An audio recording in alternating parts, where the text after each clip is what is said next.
So welcome to ACY Securities. I'm Ira Reyes, Macroeconomic Strategies. As global markets contend with surging energy costs, geopolitical volatility in the Middle East, and the looming prospect of a Federal Reserve interest rate hike, so the overarching economic narrative is undergoing a significant transition. So this week's earnings disclosures serve as a critical diagnostic, providing essential insights into whether corporate fundamentals possess the resilience to withstand current macroeconomic pressures. Just a reminder, this represents my personal view of market movements and does not constitute investment advice. Trading involves a high degree of risk. Please ensure you have a solid risk management strategy in place. My strategic analysis is I utilize a dual-layered approach that synthesizes macro-level catalysts with technical precision. By cross-referencing fundamental shifts against statistical trends, I execute high-conviction trades where market sentiment meets optimized expectancy. So before we start, please don't forget to like, share, subscribe to our channel, and for further information about in-depth analysis, you can join our discussion on our Discord. The link is on the description box below.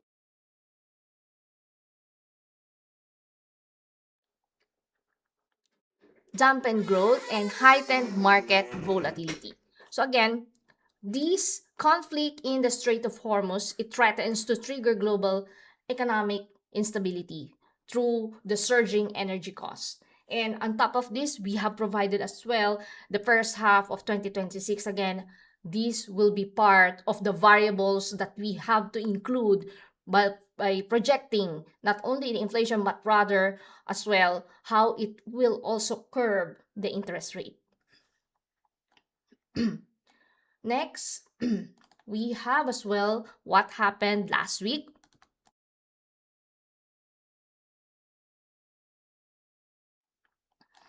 So here, just to have a summary what happened last week and as of today. So the Chinese stock markets rebounded today as major state-backed funds increased equity purchases and regulators signaled a commitment to market stability. So this rally, led by the financial and technology sectors, it even occurred as the PBOC maintained record low interest rates and investors right now navigated persistent global geopolitical risks. So we also have expectations for this week in terms of the corporate earnings. So several companies, major companies, including the Tesla. So let's take a look as well for the Tesla. So this is the Q2 2026 earnings forecast provided by estimates by Barclays, Bank of America, Canaccord, Cowen, BNP Paribas, HSBC, and so on. So these are the highlights of what we are going to expect the volatility in the market this week. At the same time, we also have to look on major companies aside from Tesla. We have the Alphabet, and at the same time, we have here's for the Alphabet. Excuse. So for the Alphabet, Verizon, AMC Entertainment, American Express, AT&T, General Motors, and Intel. So this week they are scheduled to report their earnings throughout the week. And because of their massive market influence, so these quarterly results and future outlooks from companies like Alphabet, Tesla, and Intel, they are particularly in concerns of the AI investments, and as well the economy will largely as well dictate the market stability and investor confidence for the remainder of the summer. Now, the earnings report from diverse market leaders this week, they are critical indicators as well for the overall status of the economy. And why we have to look at this because of the first half, not only on that, but rather we have seen that the United States and other regions as well, they're trying to adapt with the energy costs or inflation that has suddenly surged for the first half of the year. Now, this is also another indicator for the fundamentals to include. So again, what is the significance of this one? So these reports will act as a very crucial checkpoint for investors to see if company fundamentals align with market expectations. For example, like this one, Alphabet or the Tesla. And particularly the demand for EVs as an example as well. Now, for the technology and AI results from companies like Alphabet, Tesla, and Intel, it will also determine if significant AI investments are successfully driving revenue and maintaining momentum in the tech sector. And at the same time, in terms of the consumer demand, so performance data from these companies like the American Express or the Amex and Verizon, AT&T, and others, General Motors as well. So it will provide as well a clear picture of the consumer credit health and the spending resilience that we lastly look at. And on top of this one, the sector indicators. So Intel's results, it offers as well as insights into the semiconductor supply chain, while the AMC Entertainment, it will also reflect the trends in discretionary consumer spending. For market volatility, so any disappointment in terms of the release of earnings or cautious future outlooks from major companies, it could also trigger widespread market sell-offs. And of course, from time to time, on the interest rate expectations, so the management guidance regarding the cost and inflation, it will be closely analyzed to predict if inflationary pressures as well would negatively impact the profit margins. For example, of this one, this is a gross profit margin. So this is the gross, but what we're looking right now, these are just on the profit and loss. For the valuation is that this is an estimation. So again, that's how we look for the equity side, and at the same time, how we could also determine on the trend of the specific index. So again, the tech giants like Alphabet, Tesla, and Intel will be judged on the profitability of their AI investments and overall margins. At the same time, the financial firms like the American Express, it will also highlight consumer credit health and spending resilience, and industrial and telecoms like the General Motors, AT&T, and Verizon. So they will signal the current state of supply chain costs and consumer demand. So again, this week's economic calendar features as well. So let's take a look as well from FinLogix.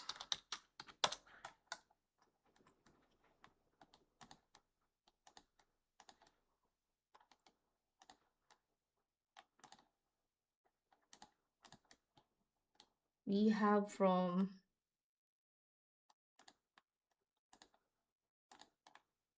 China, Australia. So here's our economic calendar for this week. Today we have the upcoming inflation rate from Canada.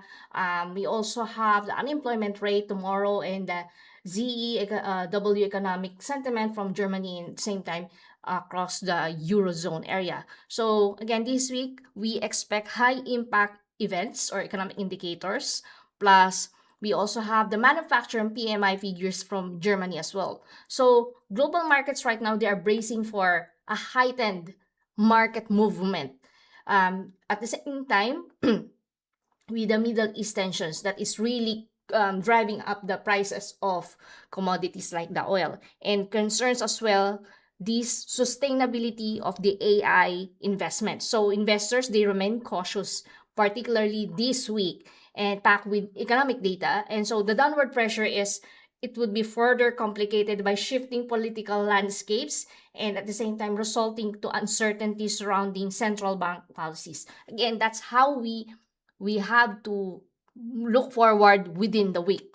So again, it's not just economic indicators, but as well what is the ongoing issue in the Middle East that's really affecting the oil market. For the currencies, we have the US dollar. It's strengthening due to global tensions and at the same time sparking speculation of the Fed rate hike. And in contrast as well, we look on the yen. It remains under significant pressure. And at the same time, the euro and sterling, they are demonstrating right now relative resilience. And it was buoyed by anticipation of central bank policy shifts and domestic political developments. Now for the commodity, so escalating in the Middle East again. We see right now it's 81. For the Brent, it's already on the 89 today as of the moment. So again, anything that would be on the side of the tension, it would really trigger a sharp or in oil prices. And with Brent having that $90 per barrel because of the disruption. So this turmoil right now, it's really stoking significant inflation concerns, and it's also forcing the markets to increase the probability of the Fed rate hike this coming September. So again, we also look at the gold. So right now, the gold is doing price at 40.26 flat. So again, this the gold right now, it remains near 9-month lows, as there is a prospect of tighter monetary policy and persistent inflation that would really continue to weigh on investor sentiment. Aside from this one, let's take a look on the OPEC basket price. So it closed last week at 83.23 level. So you can see from a week, 74 going to 83. So this is a huge jump from oil prices. And in particularly right now, it's heightening again the tensions in the Middle East. So why the market watches this basket price closely.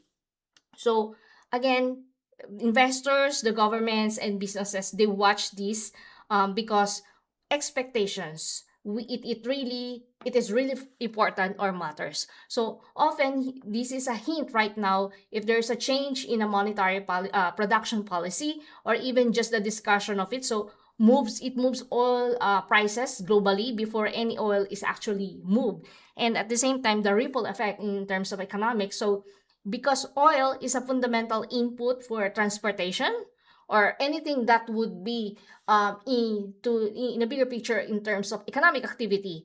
So any ripple effect, again, oil movement is viable to look at.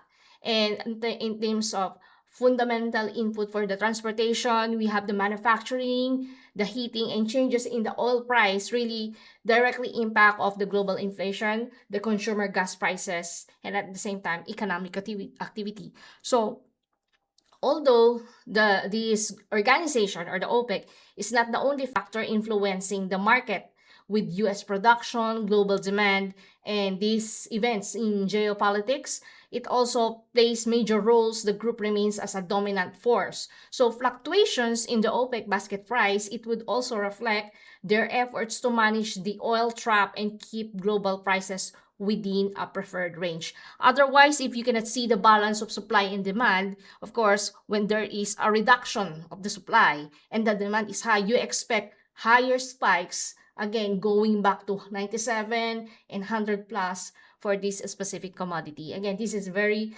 again, oil is not, does not have a substitute immediate for this specific good.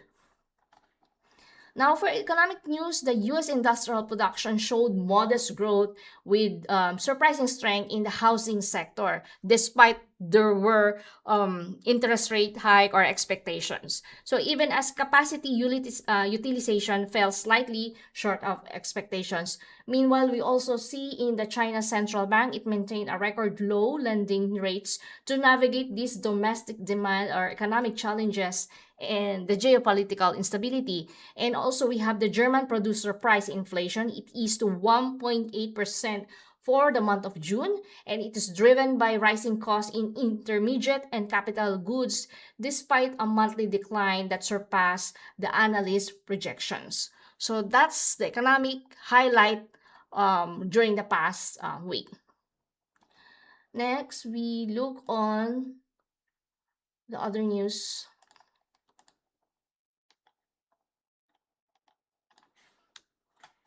So the Bank of America here. So they have already appointed Sonali to lead its global digital assets platform, and also Kevin Misolm to head platform's AI transformation. Again, Sonali as a digital assets to lead its platform, and Kevin to head the platforms of the AI transformation. So this strategic leadership, changes aim to accelerate the bank's integration of the cryptocurrency capabilities and expand the practical application of the AI across its operations. So by elevating the firm seeks to better capture growth opportunities in the rapid evolving digital assets and AI sectors as well to meet the increasing client demand. So what could be the influence of this one in the equity for the Bank of America? Of course, efficiency. So by automating manual processes through AI, the bank can significantly reduce operating costs or OPEX, operating expenses, and improve its profit margins, which investors generally reward. So this one is under the financial industry, and we also take a look on what could be its impact of this one for the NIM or the NIM or net interest margin and competitiveness as well. Implementing crypto and AI solutions, it allows the bank to attract more modern clients and maintain its leadership by preventing customers from defecting to more tech-savvy competitors. And at the same time, how it would also affect the investment reality. So while these long-term technological upgrades, if they are essential for future growth, so the stock's performance, it will remain primarily dictated by the bank's broader financial health and ability to navigate new risks like cybersecurity and regulation.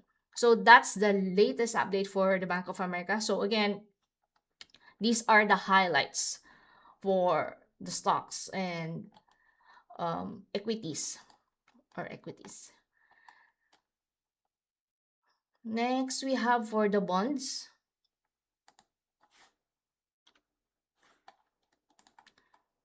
So here, the bond traders and the Fed agree that the central bank's fight against inflation is far from over, despite there is a temporary dip in consumer prices. So again, markets expect as well the Fed to begin increasing its benchmark interest rate as early as September, and with the hike by year end considered almost certain. So while the potential for these rate increases has already caused the treasury yields to rise, now markets, they remain cautious as to how they await further economic data to gauge the Fed's next moves. Again, in financial markets, the bond markets, again, rising interest rates, usually it causes the bonds yields to go up or to climb. And at the same time, it lowers the value of existing bonds and leads to losses for current holders. And for the stock markets or the equities, so higher rates, again, we can see there is a negative impact for this one. So higher rates, it would compress the corporate profit margins and increase competition from bonds, both of which generally it exert downward pressure on the stock prices. And the volatility in the market, we expect more uncertainty. So again, that's how we look on how we rebalance the portfolios in response to the new data. And for indicators or economic indicators, so borrowing costs as an example, so decisions by the Fed that would have that increase, it would be associated as well for variable rate debt. So that means such as the credit cards, at the same time, adjustable rate mortgages. So we can see as well affecting the house market or the housing market sector in the United States. We have the mortgage rates again, as I mentioned. So inflation, if there's a persistent inflation that drives up the treasury yield, so we expect from the mortgage, it would really raise interest rates and can really cool the housing demand and temper price appreciation.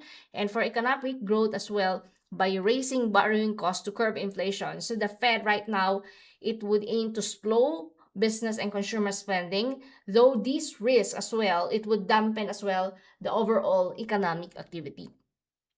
In terms of consumer behavior, so on the purchasing power side, so persistent or consistent inflation, it would erode the value of money. So it would force the households right now to shift spending away from discretionary items to cover the basic necessities like the food and housing or anything that is on a daily essentials. And for the spending shifts, again, when wage growth, that is what we track on a weekly jobless claims.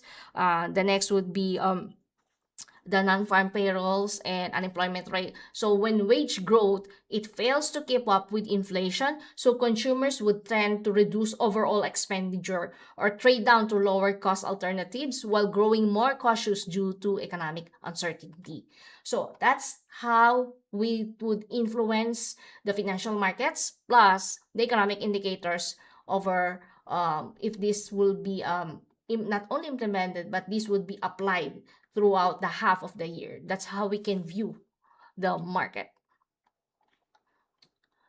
Now we have the US consumer sentiment. So again, just to summarize this one, so the consumer sentiment in the United States, it reached already a 5-month high for the month of July. So it is driven by falling gas prices and ease as well the pressure on household budgets.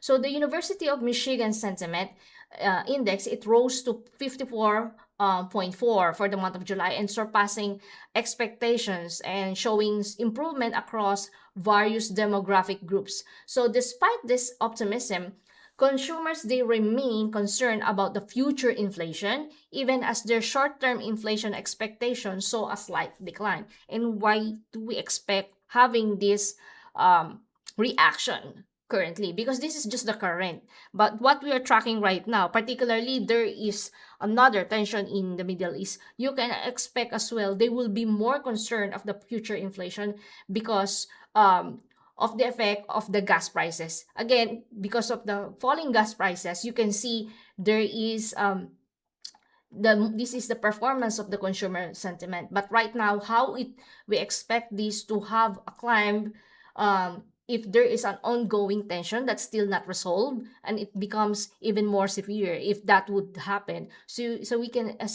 expect more on the indicators to have really negative results or data that would really impact across the currencies plus the economic activity. Now, let's take a look at the TSMC because right now this company is also on the hype in the equities. So TSMC is rapidly as well expanding its chip factories in Arizona. So by investing an additional $100 billion to meet the massive long-term demand for AI technology. So the company right now is prioritizing the production of advanced high-performance chips to stay ahead of the competition and capitalize on this market trend.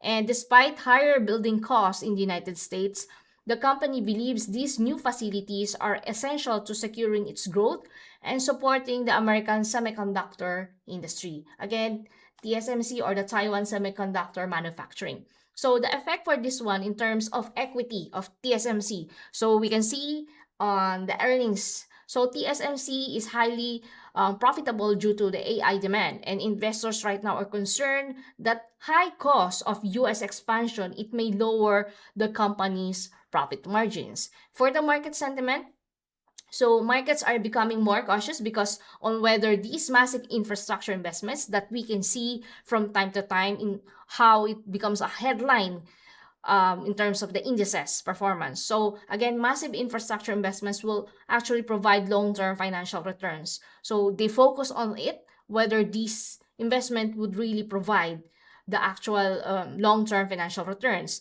And also what could be its influence on economic indicators. So since this one is a non-residential investment, so TSMC expansion is a major driver growth in the United States and construction and manufacturing infrastructure, plus the employment. Again, though the project highlights right now a difficult challenge for the U.S. economy, specifically the lack of enough specialized workers to operate these advanced facilities. So we can see as well from the supply chain. So these investments as well are part of U.S. policy to ensure that essential chip manufacturing happens domestically rather than relying on foreign sources. And for the stock index effect, so the semiconductor sector, because this company is central to the chip industry, so its higher spending plans, it also cause volatility in other major tech stocks to having these fears of rising costs. And index movements as well. So major stock market indices may fluctuate as investors as well reconsider their commitment to AI-related hardware and shift their focus toward other growing sectors. And what it means for the stock market.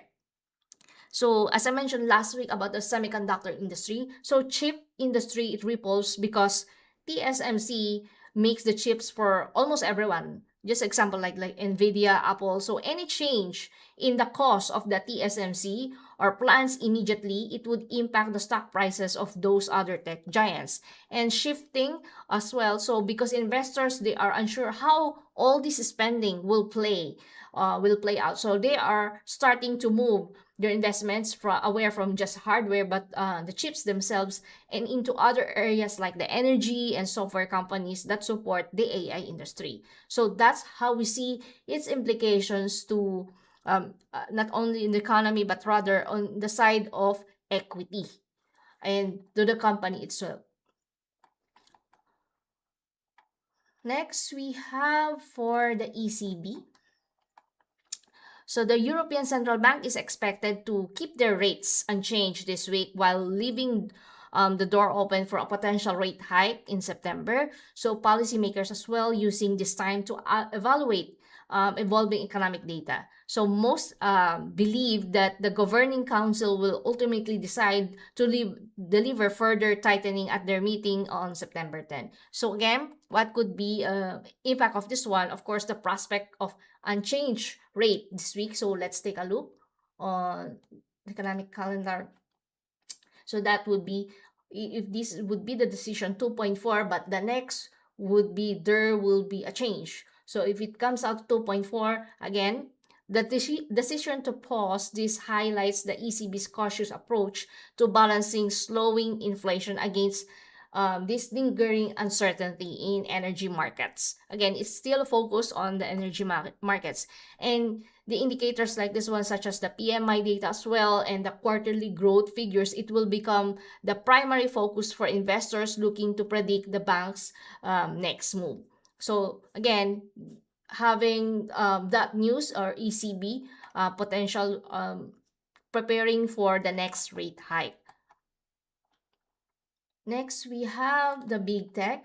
So investors as well are on concerns with the AI, concerns over the growth over the massive multi-billion-dollar investments in the data centers that have yet to show significant financial returns. So tech stocks right now are they feeling this movement with major players and chip makers seeing right now these sharp declines as traders demand evidence that this heavy spending will actually support the revenue. Again, upcoming earnings reports from big tech will also be a critical. And as the market as well look for proof, the AI is more than just an expensive bubble. So within this week, we have earnings report as well. We expect as well in terms of any IPOs as well, we look all the time from the AI spending. You can see from the headlines in terms of the tech stocks, they are very more cautious about the capex or the capital expenditure. It's because that's how you look on this specific industry and in specifically how it also be impacted by the interest rate. Now, let's take a look on the Euro USD. So since we are expecting interest rate within the week, so again, we also have the corporate earnings from Wall Street, and this could also influence the pair Euro USD by shifting investor sentiment and driving capital flows in or out of US assets. So again, investor confidence, so strong earnings, it usually signals US economy is healthy. So that's why we can see if the dollar would appreciate. And it can boost confidence and encourage international investors to purchase that specific US stocks. And to do this, they often need to purchase the US dollars, and which can also increase the dollar's value and put downward pressure on the Euro USD pair. Next, during earnings season, so positive results, especially from major tech or market leading companies, it could also improve risk appetite. So when investors are optimistic, they may move money into higher growth assets. And it can also shift the relative demand for currencies like the euro and the dollar based on where those opportunities are perceived to be the strongest. In terms of, again, the monetary expectations, so earnings results, it serves as a pulse check in the US economy. Now, if corporations, they consistently report strong growth, and it may lead the markets to believe that the Fed will keep interest rates higher for longer to manage this economic hit, because higher rates, it would generally support a currency to become more attractive to investors. Again, why? It's because of the return of the assets, or the ROI, return of investment in short. So this expectation, it would strengthen the performance of the DXY, and it could weaken the pair of the Euro USD. Now, in terms of the safe haven effect, so if earnings report reveals that companies are struggling or that the economy is slowing down, again, the markets may become more cautious, and they retreat to the safety of the US dollar during times of uncertainty, and it can also influence the pair's direction regardless of the specific earnings news. So again, you can check as well to our website. Head over to ACY.com, and we have news analysis section. So go to this section and latest news. So here I provided an education relevant to the Q2 trading. So here, Q2 trading, why do stock markets violently reverse in July and August? Because this is the busiest quarter for the year in financial industry, and in the financial. So you can see how hyped the market would be, the volatility of the market, because it's in between earnings report plus the crucial high impact data like economic data like the interest rate plus the inflation. So after the labor market has been provided with the data print, you can expect again after the labor would be consumer sentiment and so on, until it goes to interest rate decision or inflation plus the earnings report. That's why in between it's very squeezed. You can see the market volatility during the New York session as well. You can see the trading volume is really high in between July, particularly as well in the August. And once they report the major tech stocks as well, like the FANG, you can see the indices as well, how they perform. So regardless of have they factored in or not, you can see that it's very cautious. The market movement is really volatile, that you have to watch your risk or stop losses in terms of looking at a lower time frame. And that's what we're going to discuss later. So going back to Euro USD, so the pair is primarily driven by macro factors, like again between the Fed and the ECB. But again, this week would be the highlight is the ECB. Plus, we also have the German indicators that would affect the Eurozone area. So again, major economic data like the inflation and GDP reports, because there's no fixed, again, guaranteed correlation between stock prices and currency exchange rates. Markets usually use the earnings reports alongside these economic indicators as well to form a complete view of the market. So while the ECB is expected to these rates at 2-point level this coming week, so the market is already pricing in this decision. Take note, because that's how we look that once you expect, they have already pricing in.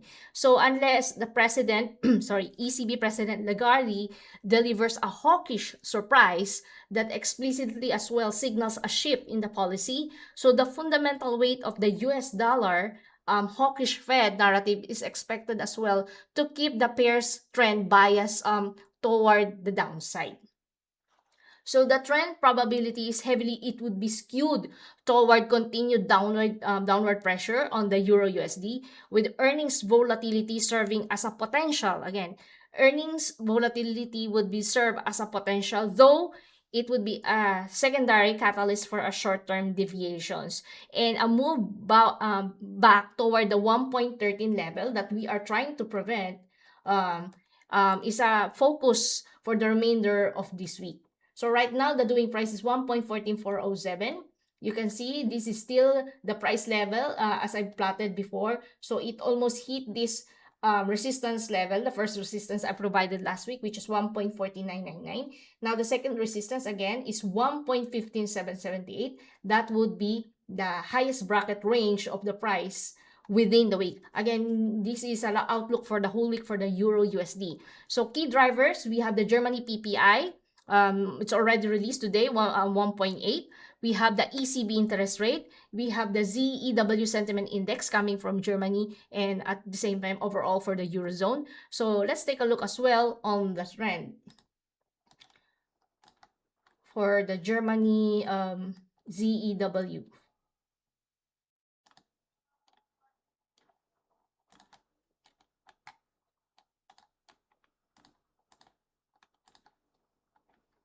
So we have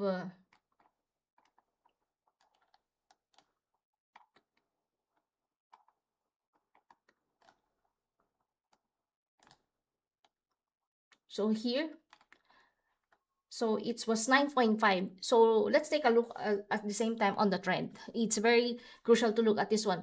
So the recent trend shows in the chart for the month of June 2026, we saw a significant surprise, a forecast of 7.2, that is negative. From a previous of negative 0.1, it went to positive integer of 9.5. So the index climbed to 9.5, that is positive integer, which was much stronger than the market forecast of negative 7.2. And again, why we expected that negative 7.2? Based from the previous months or the quarters as well, we can see the impact as well of the inflation through the energy costs. It also had an impact as well, not only on manufacturing, but at the same time on the indices. So this improvement, it was largely driven by hopes that the conflict in the Middle East might be nearing a resolution. So which as well, it would alleviate right now the pressure on energy prices and inflation. So why does this matter, this specific ZEW index? So generally, a rising CEW index is considered bullish for the euro, for the euro dollar, because it reflects growing confidence among institutional investors. That's why this survey it covers up to 350 financial and economic analysts. And we have to keep in mind, however, that this is a forward-looking sentiment gauge. So while sentiment, it has improved, the index as well, it can be very volatile, especially when this specific tension, it would likely have energy shortages or conflicts that shift the outlook for the European business. So with the next release of upcoming data, we can monitor as well whether the index continues to recover, or if new economic headwinds like persistent inflation, it could pull the sentiment back down. So we also have the GfK consumer confidence for the Germany and the S&P global manufacturing PMI for the Germany. And currently we can see as well the pair. So let's take a look again for the data. Since it's 1.14, so the Euro USD, so it's at 1.414. So this is the current pivot right now, 1.39 level. So before, the previous pivot was 1.4358, and right now it's going down. And so this one, what we are trying to track is it push to 1.1499 level. So last time, during the ECB interest rate decision unchanged, this is the market how it react. It went to bullish, so they have factored in. That's why the price movement did not have much volatility, but you can see the spike or the range. So at 2.4, that was on on June 11. So again, the moving average as well, we can have two key exponential EMAs plotted by 50-day and the 200-day. So we can notice as well that the price has been trading below these averages as well, and it also confirms there is a prevailing bearish structure.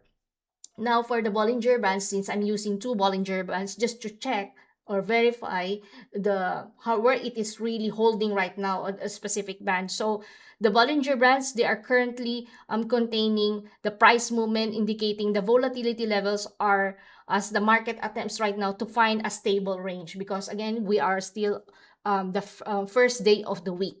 And the parabolic SAR here. So parabolic SAR, the dots plotted above and below the candlesticks, you can see this one.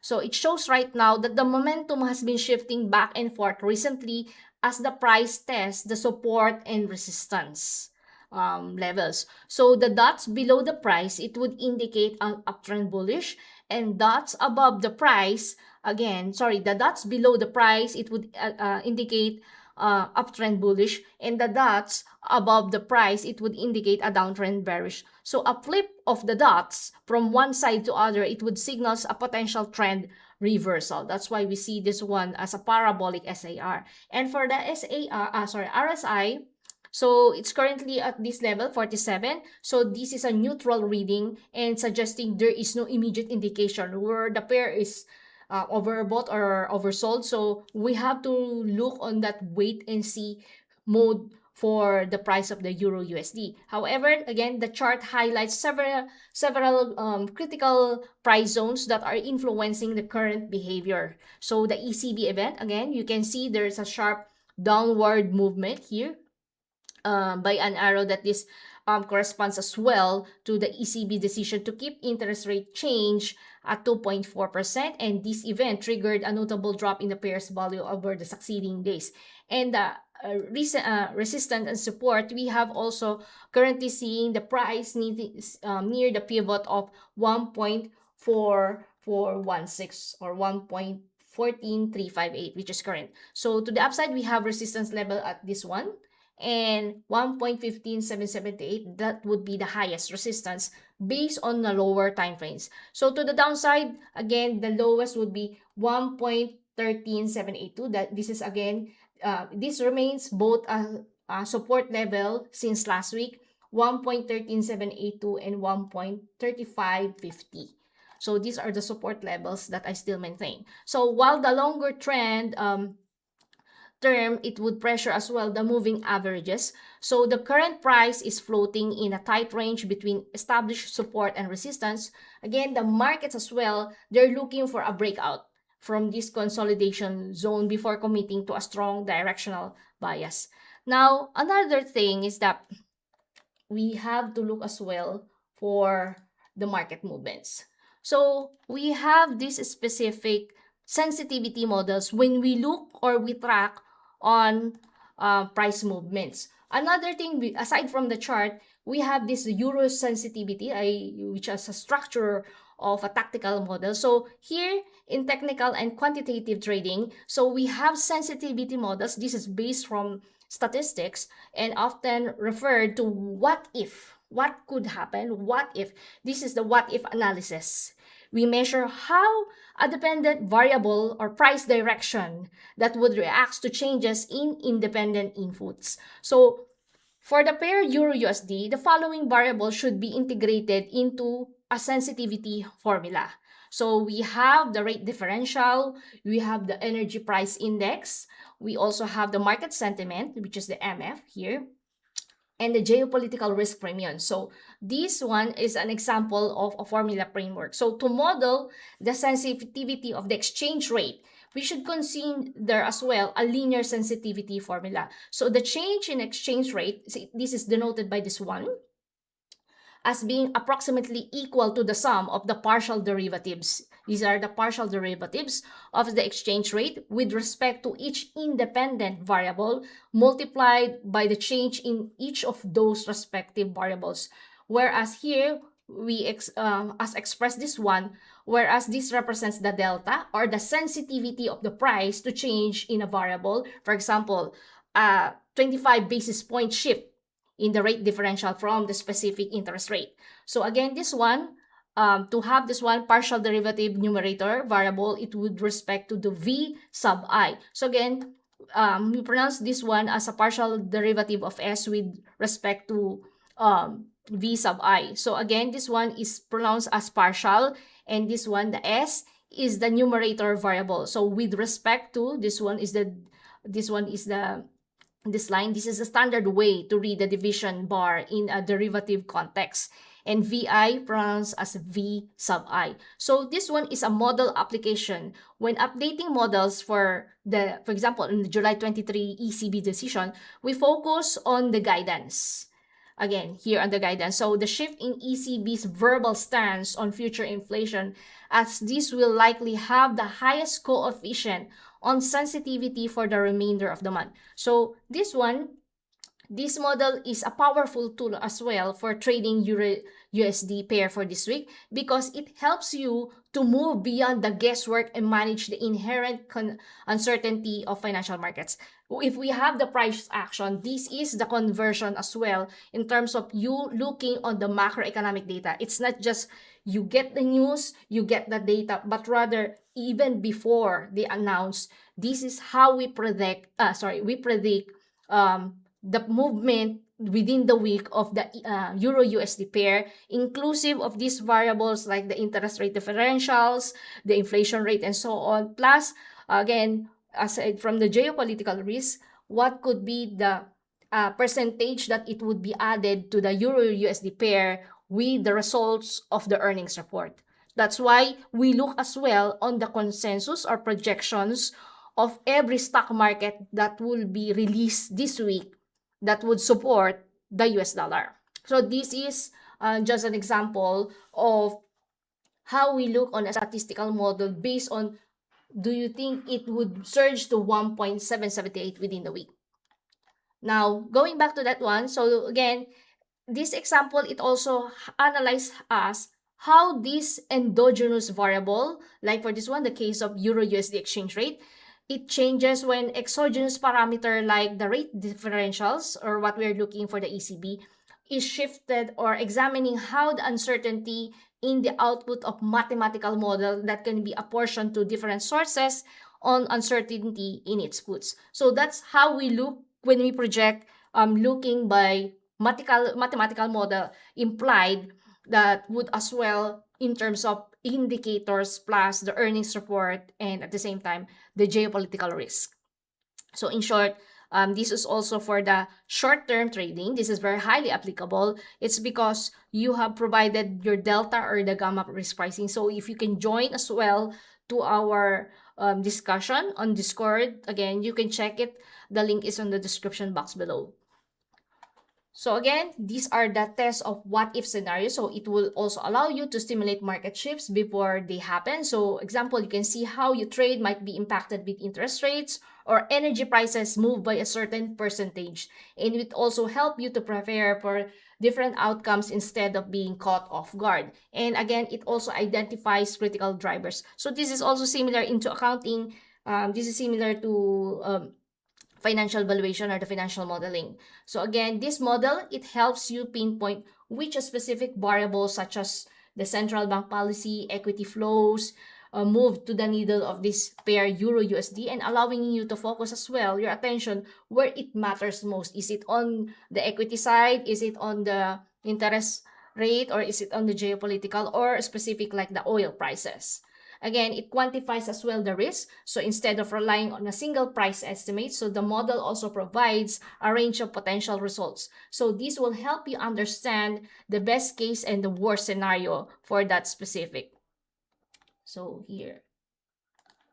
And also, it would also improve your decision confidence by systematically as well testing your assumptions. The model replaces as well subjective guessing with measurable insights. So this will give you right now a clear, more objective basis for your strategy and helping you act with more confidence when the market becomes volatile. But again, this is once you are not looking as well on the charts. Based from the data or the historical data reports that you were provided, particularly if you have already a market forecast.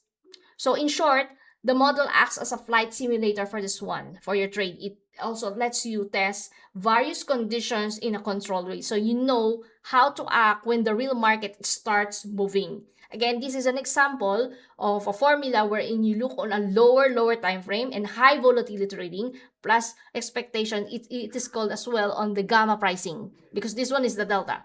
Now, we should note, again, we should always note that the actual market movement will also depend on whether the ECB's guidance on July 23, will it align with the hawkish Fed narrative currently driving the USD.